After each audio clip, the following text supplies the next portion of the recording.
sầu vẫn rụng xuống vai.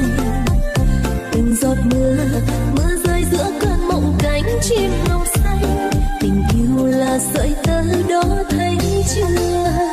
Anh biết không, ông trời vẫn ghét người hồng nhan. Thương nhớ ai cho khúc nhạc vẫn còn dở dang. Chiều hôm nay khi nghe tiếng chim lạnh lót trong vườn cây, em vẫn mong phố đông người xanh